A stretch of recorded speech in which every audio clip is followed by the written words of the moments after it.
اور ابراہیم نے اپنے بیٹوں کو اسی بات کی وصیت کی، اور یعقوب نے بھی اپنے فرزندوں سے یہی کہا کہ اے میرے بیٹو، اللہ نے تمہارے لیے یہی دین پسند فرمایا ہے، تو مرنا تو مسلمان ہی مرنا۔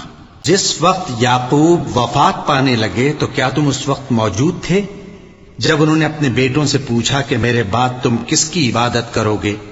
تو انہوں نے کہا کہ آپ کے معبود اور آپ کے باپ دادا ابراہیم اور اسماعیل اور اسحاق کے معبود کی عبادت کریں گے، جو معبود یکتا ہے اور ہم اسی کے حکم بردار ہیں۔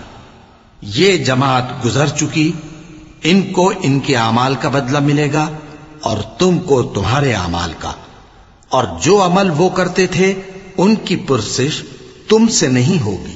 اور یہودی اور عیسائی کہتے ہیں کہ یہودی یا عیسائی ہو جاؤ تو سیدھے رستے لگ جاؤ گے۔ اے پیغمبر، ان سے کہہ دو نہیں، بلکہ ہم دین ابراہیم اختیار کیے ہوئے ہیں، جو ایک اللہ کے ہو رہے تھے اور مشرکوں میں سے نہ تھے۔